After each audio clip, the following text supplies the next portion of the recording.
हाँ जी, और कुछ पूछना चाहते हो? प्रभु जी, हम तो खो गए थे इतने सुंदर कोई नहीं, तो भाव में। सिर्फ जो है ना, जो आज अभी इस वक्त जिन्होंने जो सुना है वही परम भाग्यशाली है। जी प्रभु जी। तो और किसी का कोई प्रश्न है तो बताइए। इसी में आगे पूछते हैं प्रभु जी कि अक्षर ब्रह्म सत्पुरुष ही मेरी आत्मा है, इस भाव तक पहुंचना ही क्या इसे ही पूर्णता की ओर जाना कहते हैं? हाँ और जी, जब तक हम इस भाव तक नहीं पहुंच जाते तब तक हम अपूर्ण ही रहेंगे। एग्जैक्टली। ये अपूर्ण, ये भ्रम है, ये अज्ञान है। तो ये अज्ञान भी उसी वक्त टूट जाएगा जैसे ही सत्पुरुष मेरी आत्मा बन गया। वो अपूर्णता गायब हो जाएगी। पूर्णता, पूर्णता ही पूर्णता। सारे भ्रम हट गए, सारा अज्ञान हट गया, तो जो बचेगा वो पूर्णता ही है। ये ऐसा है। उस सुख की सीमा कुछ भी नहीं है, अनंत है। क्या कहूं, वो सुख ऐसा है कि छाती फट जाती है, उसे झेल नहीं पाते, इतना सुख है, ऐसा अनंत है। हाँ जी, और किसी का कोई प्रश्न है तो बताइए। हाँ जी ऋषि भाई। हाँ प्रभु जी, जब भी मतलब भगवान की मूर्ति मैं देखता हूँ या हाँ मतलब ऐसे कुछ भी, तो प्रभु जी क्या होते हैं, बहुत कभी कभी, कभी कभी नहीं, अब तो बार बार होने लगा है कि इतने गंदे गंदे और विकृत विचार आते हैं। तो फिर मैं खुद को ऐसा करता हूँ कि अगर ये भगवान को पता है तो भगवान मुझे माफ करेंगे कि नहीं, और मैं मतलब उसे हटाने की पूरी कोशिश करता हूँ प्रभु जी। पर हटा भी देता हूँ, पर ये कैसा होता है मुझे पता नहीं, तो मुझे रुको, इससे भी थोड़ी जी प्रभु जी। ये सारा आता है। जैसे आपने देखा होगा वो जो बोरवेल करते हैं या कुआं ये करते हैं ना, खोदते हैं, तो शुरुआत में जो है ना गंदा पानी ही निकलेगा। बताओ, गंदा पानी ही निकलता है ना। जी प्रभु जी। ये वैसा ही है। तो ड्रिलिंग हो रही है, घबराना नहीं। जो भीतर है वही आएगा, और अनंत जन्मों से भीतर यही है। ये आप होश में हो इसीलिए पता चल रहा है। अनंत जन्मों से जीव के भीतर यही पड़ा है, इसीलिए यही सारा आएगा। और अच्छी बात है, ये निकल जाने दो, छेड़ना नहीं, न रोकने का प्रयास करना। होता है होने दो, ये उनके सामने निकल रहा है, उसे सब कुछ पता है। तो जो भी भीतर से बहता है बहने दो। पहले यही बहेगा, कीचड़ ही बहेगा। उसके बाद में वो सारा बहने के बाद निर्मल, निर्मल और मधुर पानी आएगा, है ना। तो होने दो, ये कुछ दिन होगा, कुछ महीने होगा, कोई बात नहीं। फिर वो शुद्धता अपने आप आने लगेगी। तो यहां पर सिर्फ उसके साक्षी हो जाओ, निष्प्रयास, है ना। बिल्कुल भी कोई प्रयास नहीं करना है। जो होता है होने दो। न व्यथित होना है, न गिल्ट में जाना है, कुछ भी नहीं करना है। ये अच्छी बात है। ये अच्छी बात है कि मवाद बह जाता है तब स्वस्थता प्राप्त होती है ना। तो पस है, बहने दो। मल है, इतने जन्मों से इकट्ठा हुआ है, बहने दो। अच्छी बात है ना। जी प्रभु जी। हाँ पर जी, प्रभु और जी, ऐसा लगता है कि नाराज ना हो जाए भगवान इससे, वही कि तो ये कह रहे हैं। कैसा के। उसके सामने हो रहा है और उसकी मर्जी से हो रहा है, और वो सब कुछ जानते हैं। तो एक छोटी सी चींटी अगर हाथी को गाली भी देना तो हाथी कैसे नाराज होगा बताओ? उसको तो सुनाई भी नहीं देता, जी है ना? प्रभु जी। और वो चींटी अगर हाथी के कान पे बैठकर भी बोले ना, चिल्लाए, तो भी नहीं सुनाई देगा। जी प्रभु जी। तो उनके नाराज होने की बात ही नहीं है। वो नाराज होने के लिए थोड़ी है, आपके भीतर से सारा कचरा हटाने के लिए आए हैं। तो सही बात हो रही है ना? तो इसीलिए कहते हैं कि गिल्ट में नहीं जाना है, न व्यथित होना है, कोई बात नहीं, जो होता है होने दो, कुछ समय चलेगा, लेकिन हमें सिर्फ उनकी मूर्ति में मग्न होना है बस। ये गुणों के भाव है ना? रजस तमस ये सारे गुण जब प्रवर्तमान होते हैं तब ऐसे निकलता है। तो कोई बात नहीं, ठीक है। जी प्रभु जी। प्रणाम प्रभु जी। प्रणाम। और किसी का कोई प्रश्न है तो बताइए।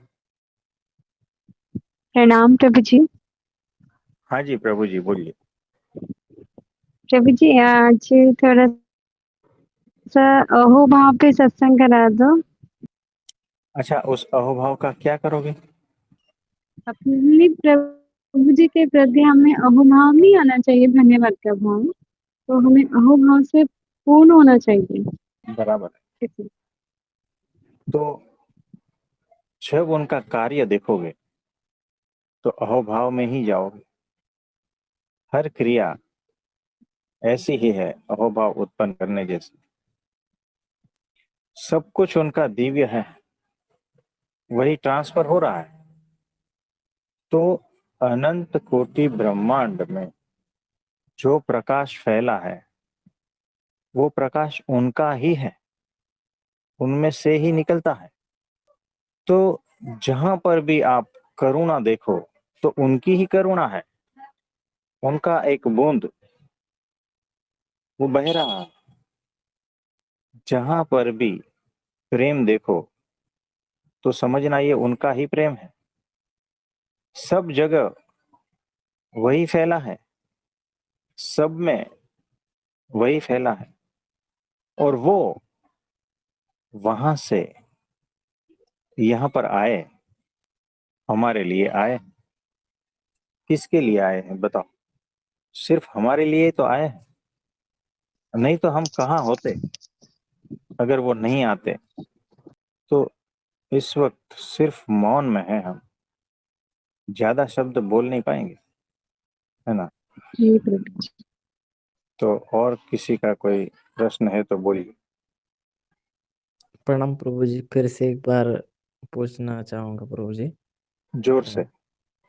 प्रभु जी, आपने मतलब सुबह का ही शायद सत्संग था, वो मेरा भाई उनका था। हाँ हाँ। तो आपने बोला था प्रभु जी उनमें कि उनको भी वापस आना पड़ा था। तो मैंने ये सुना भी है कि वो वापस आए थे। हम्म। और फिर तो प्रभु जी, मतलब इसका मतलब है कि प्रभु जी की ब्राह्मी स्थिति होना बहुत ही, मतलब जो बोलते हैं ना, इसेंशियली ये है कि हाँ, ब्राह्मी स्थिति हो जाए तब तक। जरूरी। तो ब्राह्मी तब स्थिति दुर्लभ है, जब तक वो नहीं होती है तब तक आना जाना चालू रहता है, चाहे वो कैसा भी बड़ा हो, कैसा भी बड़ा हो, जी प्रभु है ना? जी। तो ये बात। जी प्रभु जी। क्योंकि मतलब वो जैसे कि बोलते हैं कि उन्होंने इतनी भक्ति की, मतलब इतनी ताकत लगाकर भक्ति अगर कोई करता है, पर वो सही मतलब मैं उनके बारे में कुछ नहीं खबर, वो एकदम सही सही गुरु की कृपा से और सही चीज नहीं है तो आप कितना भी मतलब अपना जी तोड़ लो, कितना भी कुछ कर लो, पर उसका फिर मतलब वो ये नहीं एग्जैक्टली हो ऐसा ही। पाएगा। हाँ, एग्जैक्टली ऐसा ही है ना?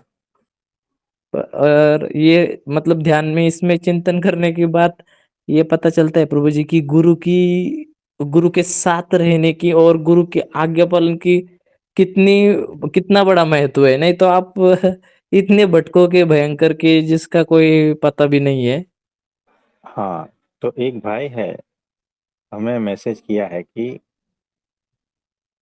हमें समझ में नहीं आ रहा है कि कोई किसका उद्धार कैसे कर सकता है। यानी वो कह रहे हैं कि मैं खुद का उद्धार मैं ही करूंगा। ये कंसेप्ट उनको अच्छा लगता है। अब फिर शायद प्रभु जी उनकी खिचड़ी अभी पकी नहीं है। उनकी खिचड़ी उनकी खिचड़ी जब पक जाएगी तो उनको अब पता हम चलेगा कि डायरेक्टली, उद्धार किसे कहते हैं। है ना, तो अब हम डायरेक्टली तो ये नहीं कह सकते कि अभी आपकी खिचड़ी पकी नहीं है। हम और ऋषि भाई मिलकर जो है ना नीचे वो क्या आग लगाएंगे। तो अच्छा, कोई बात जी नहीं। प्रभु जी, प्रणाम प्रभु जी। ठीक। हाँ जी, हाँ जी, किसी और का कोई प्रश्न है तो बताइए। प्रभु जी, एक और लाइन है आपकी कही हुई, हम्म। तो वो लाइन है कि परेशान सब हैं, कुछ हम्म। सच में और कुछ सच से। हाँ बराबर है। तो इस पर चिंतन मनन करना है सबको। परेशान सब है, कुछ सच में और कुछ सच से, ऐसा ना। जी प्रभु जी। हाँ, तो सच में ही कोई परेशान है, लेकिन अगर गहनता पूर्वक देखा जाएगा ना तो वो परेशानी है ही नहीं।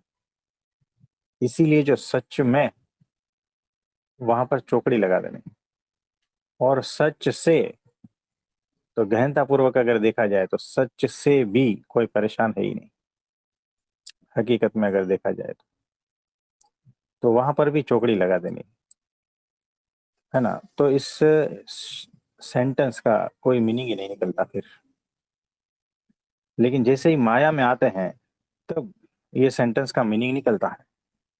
तो यहाँ पर हर सेंटेंस, हर शब्द एक एंगल से ही सत्य भाषित होता है, दूसरे एंगल से वो गायब हो जाता है।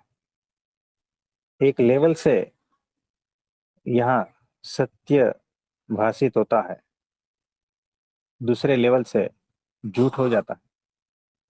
तो यहाँ हर कुछ, हर सेंटेंस, हर शास्त्र, हर शब्द, जो भी कुछ बोला गया है ना, वो सारा का सारा एक लेवल से सत्य है, दूसरे लेवल से झूठ है, तीसरे लेवल से मजाक है ना, चौथे लेवल से व्यर्थ है, पांचवें लेवल से अत्यंत आवश्यक है। अब बताओ, तो सत्पुरुष अगर कुछ बात कहते हैं ना, तो कौन से लेवल से कह रहे हैं आपको कैसे पता चला? पता चलेगा ही नहीं। और उसको किस तरह से आप लेते हो, है ना। तो जब उस लेवल तक जाओगे ना, तब पता चलेगा कि सारा कुछ ये क्या हो रहा है। सारी उनकी दिव्य लीलाएं हैं, सब कुछ वैसा ही है। तो कुछ मिला, मीनिंग मिला वो सेंटेंस का। हाँ जी प्रभु जी, अद्भुत मिला।